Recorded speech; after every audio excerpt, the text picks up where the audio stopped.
Good afternoon. My name is Reiner Fuellmich, and it is my pleasure to serve as one member of a group of distinguished international attorneys and lawyers who have been collaborating on this very important case for many months now. This case, involving the most heinous crimes against humanity committed under the guise of a corona pandemic on a global scale, looks complicated only at first glance. But when you put together all those pieces, all those little pieces of the puzzle, as we will do this for you with the help of many renowned experts and other witnesses during this proceeding, you will see four sets of facts. One, there is no corona pandemic, but only a PCR test plandemic, fueled by an elaborate psychological operation designed to create a constant state of panic among the world's population.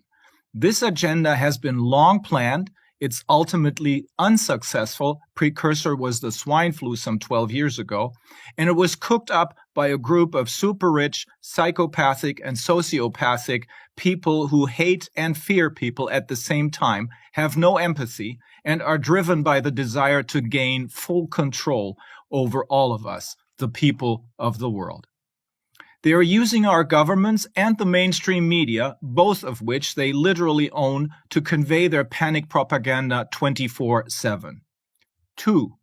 The virus itself can be treated safely and effectively with vitamin C, D, zinc, etc., and also with off-label use of ivermectin, hydroxychloroquine, etc. But all these, not alternative methods of treatment, but real methods of treatment, were banned by those who are using the guise of this pandemic to push their ultimate goal, which is to get everyone to receive the, as we will show in this proceeding, not only ineffective but highly dangerous, yes, lethal experimental injections. 3. The same people who made the swine flu, which ultimately turned out to be a mild flu, into a pandemic 12 years ago by first changing the definition of what a pandemic is and then creating panic, created this corona pandemic. The swine flu was their first real attempt at creating a pandemic. And just as one of its purposes then was to divert our attention from the blatantly fraudulent activities of their financial industry, more aptly to be called a financial mafia, which had become visible through the Lehman crisis, this is also one of their major purposes of this corona pandemic now. Had we taken a closer look then, during the Lehman crisis, instead of blindly believing our government's promises that the perpetrators of those financial crimes will be held liable, we would have seen then that they had been looting and plundering our public coffers for decades. And we would have seen that our governments are not our governments anymore. Rather, they have been taken over by the other side through their main platform, the World Economic Forum, which had started to create their own global leaders through their Young Global Leaders program as early as 1992. Two of the first graduates being Angela Merkel and Bill Gates. And we would have understood already then what we will show you now through this proceeding. These financial crimes went unchallenged by our politicians because they're aiding and abetting those who commit them and profiting from these crimes. 4. Ultimately, however, we will show to you, the jury, that the other side's main purpose is to gain full and complete control over all of us. This involves the finalization of their looting and plundering by deliberately destroying our small and medium-sized businesses, retail businesses, hotel and restaurants, so that platforms such as Amazon can take over. And this involves population control, which in their view requires both a massive reduction of the population and manipulating the DNA of the remaining population with the help, for example, of mRNA experimental injections.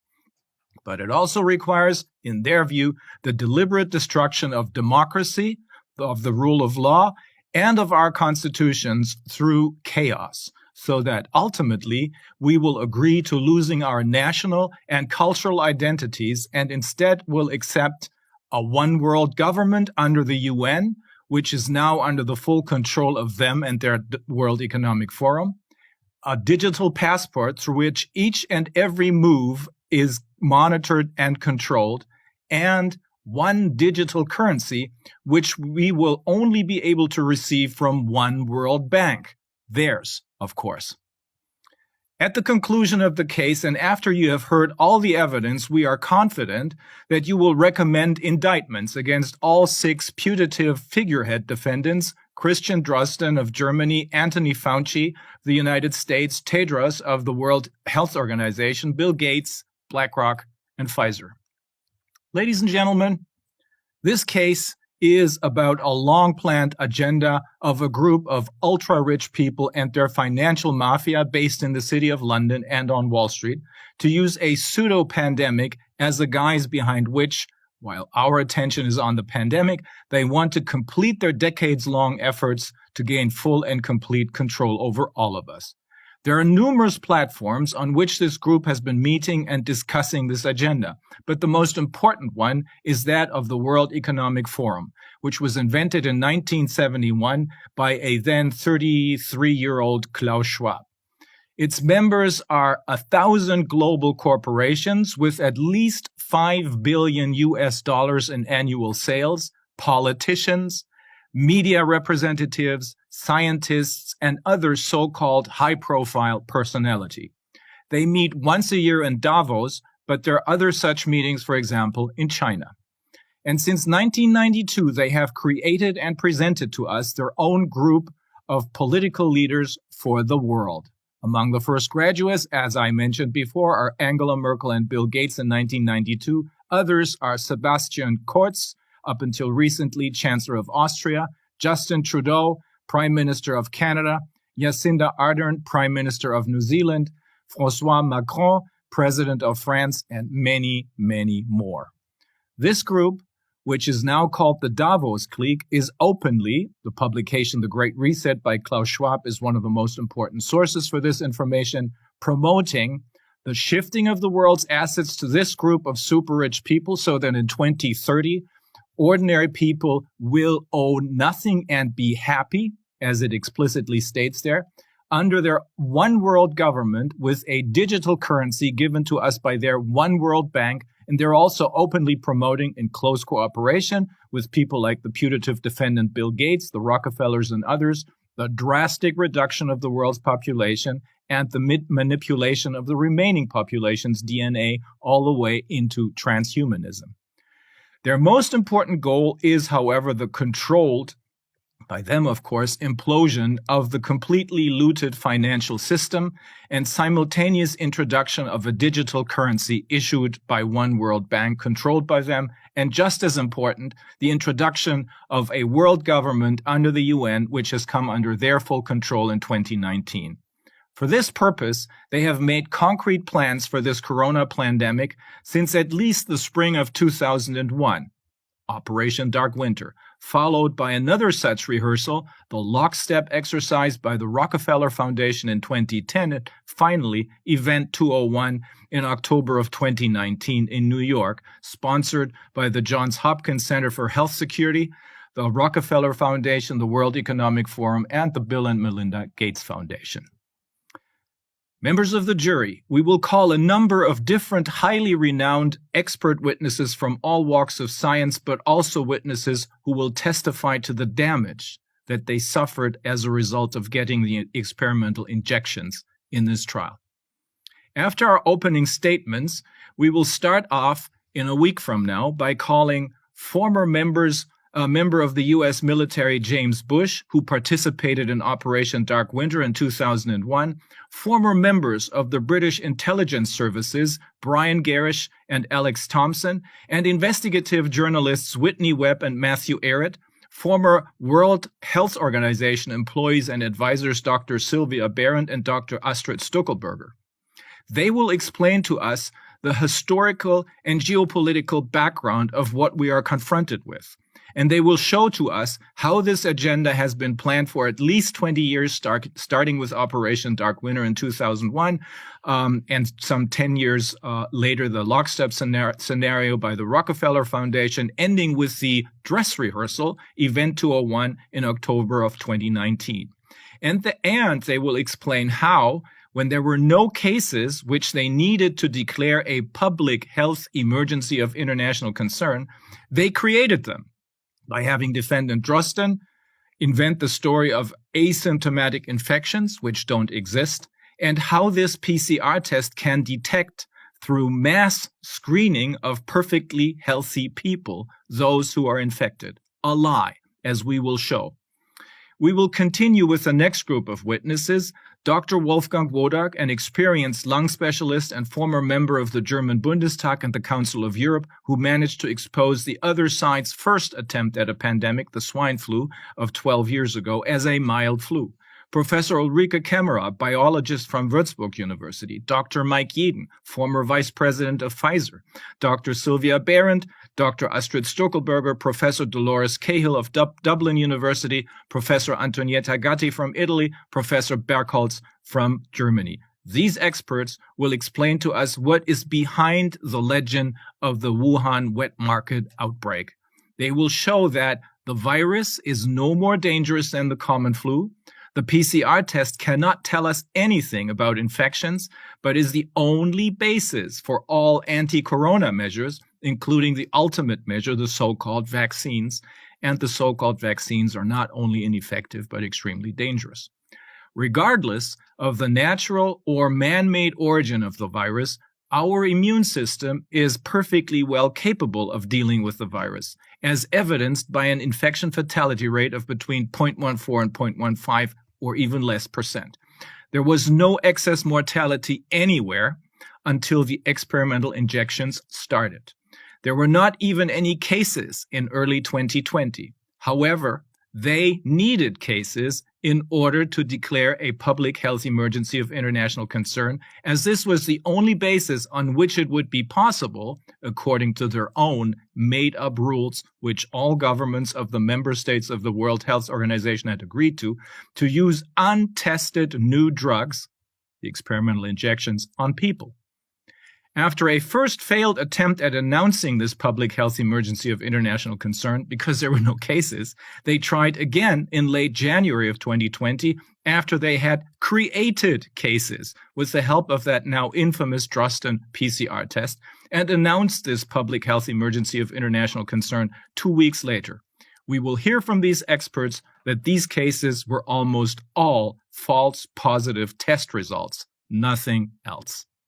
The next group of experts are Dr. Thomas Binder from Switzerland, Dr. Brian Ardis from Texas, Dr. Shankara Chetty from South Africa, and Dr. Wolfgang Wodak from Germany, and John O'Looney, undertaker from England. These experts will tell us how right from the start we were witnessing a deliberate, completely senseless banning of normal, effective, and safe methods of treatment of respiratory diseases, and instead a mandate of treatments that must now be considered serious medical malpractice. Intubation, remdesivir, midazolam.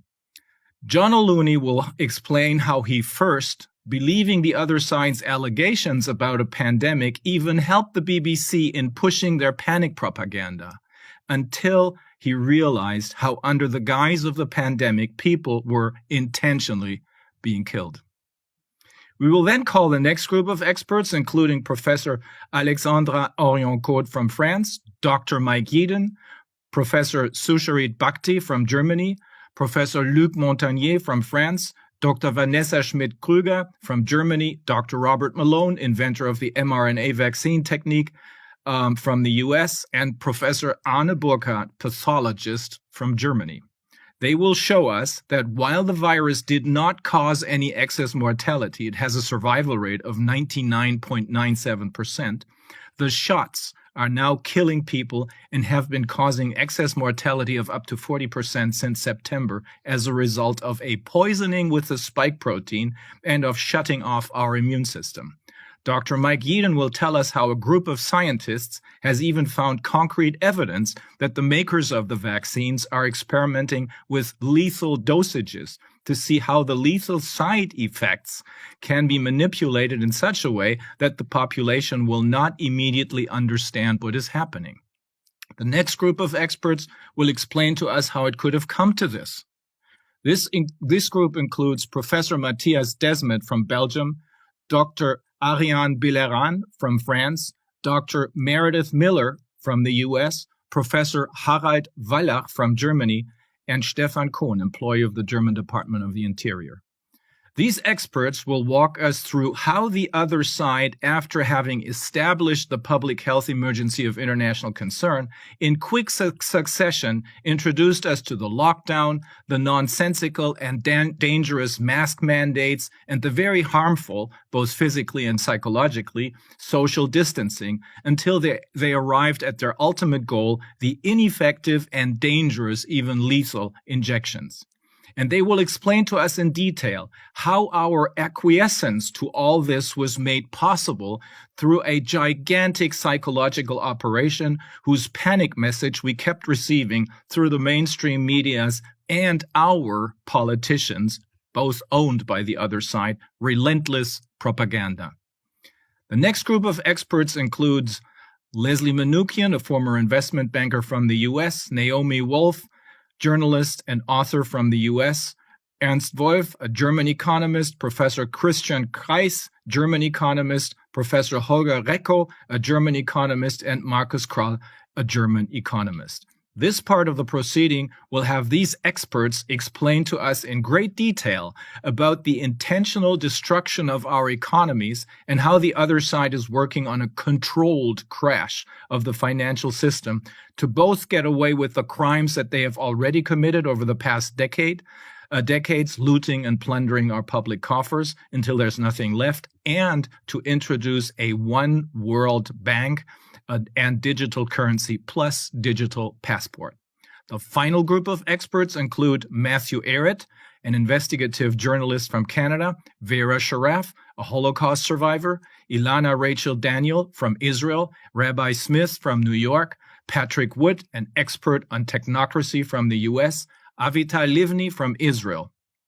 This final part of the investigation will have these experts tell us how an important part of the other side's agenda has to do with population control, or rather, eugenics.